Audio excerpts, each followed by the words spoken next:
There is a moment, quiet and almost invisible, when a narcissist looks at you and realizes you finally see them. Not the mask, not the performance, not the carefully constructed version they spent years convincing you was real, but the actual person underneath, the hollow center, the fear, the emptiness they have been hiding their entire life. And in that single moment, something between the two of you changes forever. You may not have words for it yet. You may not even fully understand what just happened, but your body knows. Your nervous system knows. Something ancient inside you exhales while something inside them begins to panic. If you have ever felt that exact moment, if you have ever sensed a shift in someone you loved the second you stopped believing their version of reality, then stay with me. Before we go any further, take a breath and gently subscribe to this channel. Not because I am asking out of habit, but because the space was built for people like you. People who lived through things they could never explain to anyone else. People who are finally waking up. Every time you subscribe, you are not just following a channel, you. Understanding the narcissistic mind are choosing yourself. You are telling your nervous system that healing is no longer optional. You're walking back home to the person you were before they tried to erase you. Now let us go deeper, because what happens inside a narcissist, the moment they realize you see through them, is one of the most psychologically intense experiences a human being can witness. And most survivors witness it without ever being warned, without ever being prepared, without ever understanding what they are actually looking at. For a long time, the narcissist depended on one thing above all else: your belief in them, your doubt of yourself, your willingness to question your own memory, your own perception, your own instincts before questioning theirs. That was the entire foundation of the relationship. Not love, not connection, not partnership. Control built on the quiet erosion of your inner certainty. And the second that erosion stops, the second you begin trusting your own eyes again, the entire structure they built around you starts to crack. At first, they sense it before they understand it. Narcissists are not emotionally intelligent, but they are emotionally observant in a predatory way. They notice the smallest things: a pause before you answer, a tone that no longer trembles, a silence that used to the power of their lies be filled with apology, eye contact that no longer flinches. They feel the shift in your energy long before you say a single word. And internally, something begins to unravel inside them, because the version of you they relied on, the anxious, doubting, self-blaming version, is slowly disappearing. This is when the behaviors begin, and they almost always follow a pattern, even though it feels unique and chaotic when you are inside it. The first response is usually panic disguised as charm. Suddenly they are softer, kinder, more attentive than they have been in months, sometimes years. They remember things they pretended not to care about. They bring up memories they once mocked. They look at you the way they used to look at you in the beginning, when everything felt magical and confusing at the same time. This is not love returning. This is love bombing reactivating. It is a survival reflex, not a heart opening. They are not trying to reconnect with you. They are trying to reinstall themselves into your nervous system before you fully wake up. And if you have lived through this, you know how disorienting it is, because part of you wants to believe it. Part of you wants to think that maybe they finally understand. Maybe they finally see what they did. Maybe this time is different. That part of you is not weak. That part.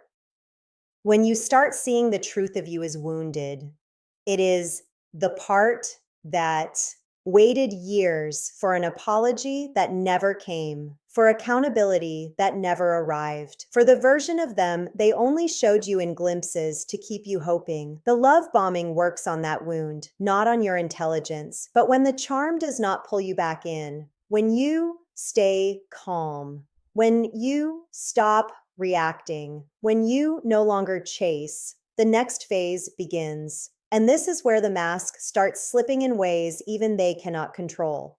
Rage comes next, sometimes loud, sometimes silent, sometimes hidden behind a smile so cold it makes the room feel smaller. The rage is not really about anything you did. The rage is about the loss of psychological access to you. For years, they could reach inside you and rearrange your emotions with a sentence, a glance, a sigh, a sudden withdrawal of affection.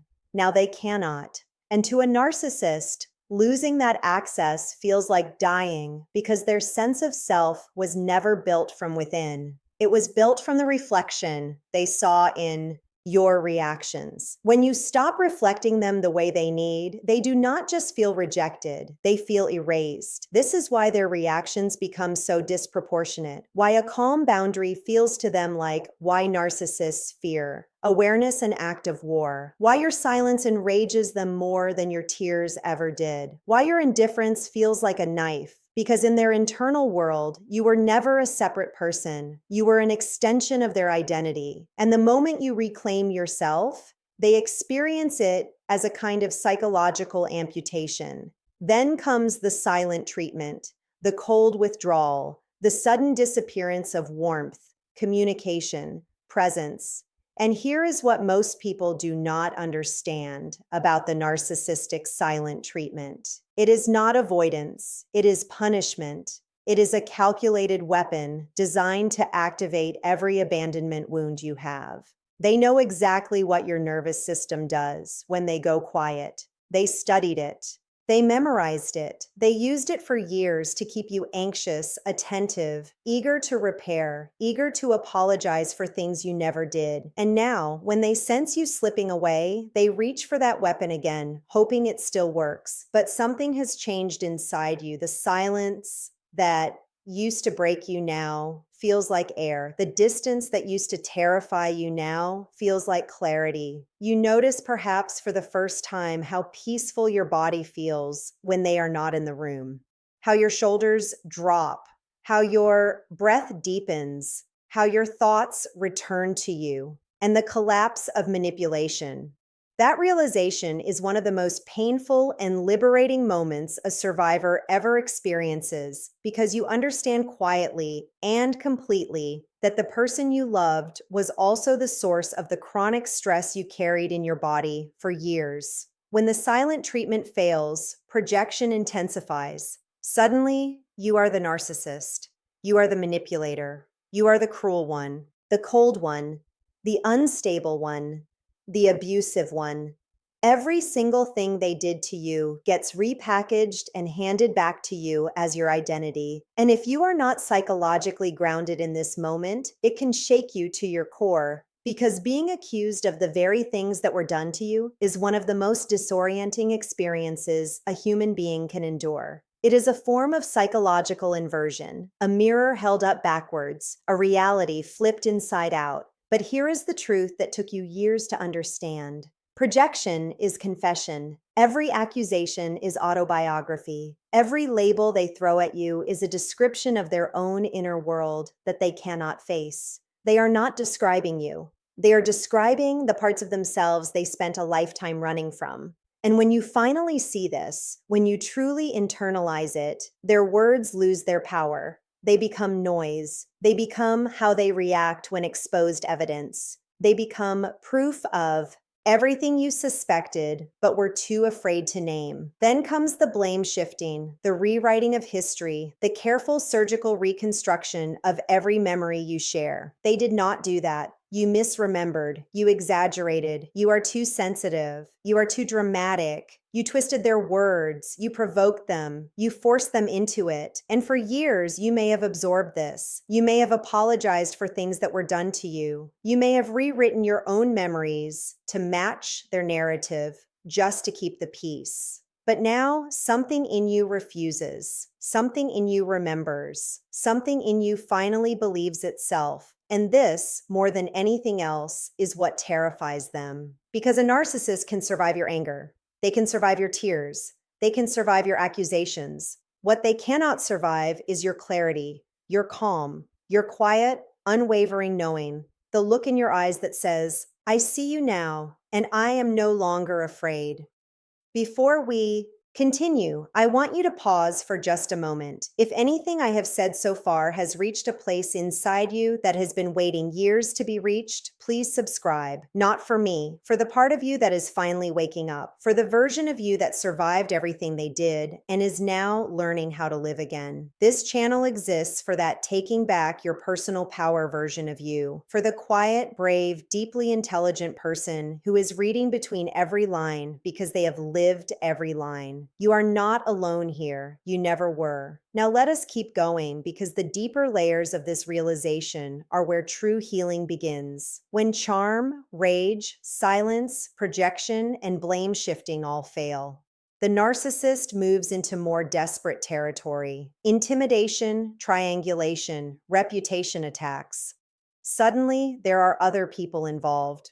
Friends who used to like you now look at you strangely. Family members who never questioned you start asking pointed questions. Coworkers shift in your presence. Mutual connections grow distant. You feel it before you can prove it. The narcissist has been working behind the scenes, planting seeds, dropping hints, painting you as unstable, ungrateful, unwell, unkind. They are building a narrative, recruiting allies, constructing a version of reality where they are the victim and you are the threat.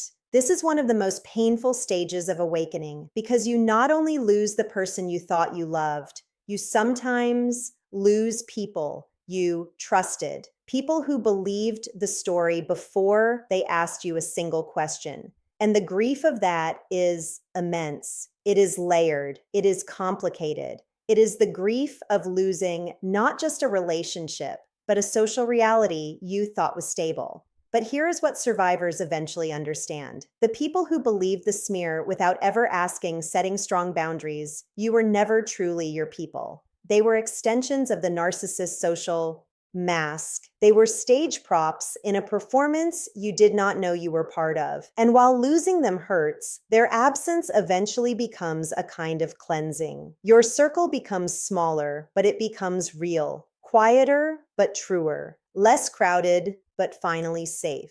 Then comes triangulation, the introduction of a new person, a new ally, a new flame, a new admirer paraded in front of you to provoke jealousy, insecurity, comparison. This is not love. This is choreography. The new person is not a replacement. They are a tool, a mirror polished and held up to your face to make you doubt your worth one last time. And in the early stages of awakening, this can hurt deeply. You may compare yourself. You may feel discarded. You may wonder why they get the version of the narcissist you were promised, but never received. But with time, you understand. The new person is not winning. They are next. They are walking into the same maze you just escaped. Only they do not know it yet.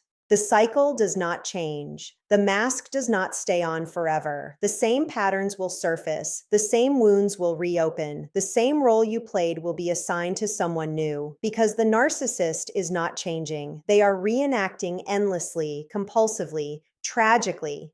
And in the middle of all this, you are doing something extraordinary. Even if you do not. Healing from emotional manipulation, realize it yet. You are healing in real time. You are learning to sit with discomfort without abandoning yourself. You are learning to notice manipulation without falling for it. You are learning the difference between love and longing, between attachment and trauma bonding, between peace and emotional numbness. Your nervous system is slowly remembering what safety feels like. Your intuition is coming back online. Your sense of self is returning piece by piece, like a long, slow sunrise after years of darkness. You may notice that you cry more now or less. You may sleep differently. You may have dreams that feel like memories and memories that feel like dreams. You may feel anger you were never allowed to feel, grief you were never given permission to express, confusion that comes in waves, followed by clarity that feels almost holy. This is not regression. This is integration. This is your psyche finally being allowed to process what it had to suppress just to survive. And one day, often without warning, you will notice something quiet but profound. You will think of them and feel nothing, not love, not hate, not longing, not rage, just a clean, calm, neutral knowing. The kind of knowing that does not need to argue, does not need to explain? Does building unshakable confidence not need to be understood by anyone but you? That is the moment your nervous system finally releases them. That is the moment the spell breaks completely. That is the moment you become unreachable to them. Not because you built a wall, but because you built a self. Seeing through a narcissist is not just an act of perception. It is an act of liberation. It is the beginning of psychological freedom. It is the moment your inner world stops being colonized by someone else's chaos. It is the moment you stop translating their behavior into your fault. It is the moment you reclaim the parts of yourself you abandoned just to keep the peace. Your voice, your softness, your intuition, your laughter, your boundaries, your time, your dreams, your body, your future. And the most beautiful part is this: you do not have to confront them to be free. You do not have to win an argument, get an apology, receive closure, or be understood by them. Your freedom does not depend on their awakening. It depends on yours, and yours has already begun. The fact that you are here listening to these words, breathing slowly, recognizing final motivation and key lessons yourself in every sentence is proof that something inside you can no longer be silenced. So before you go, I want to ask you one last thing. Subscribe to this channel and stay with me on this path, not because the journey ends here, but because it is only beginning. There is so much more to understand, so much more to heal, so much more of yourself to meet. The version of you that exists on the other side of this awakening is someone you have not been introduced to yet. Someone wiser, someone softer, someone unshakable in ways you cannot yet imagine. And I want to walk with you slowly and gently until you meet that person face to face. Because what happens when a narcissist realizes you see through them is only half of the story. The other half is what happens when you realize you are always more than they could ever control. And that realization, quiet as it begins, is the sound of your real life starting.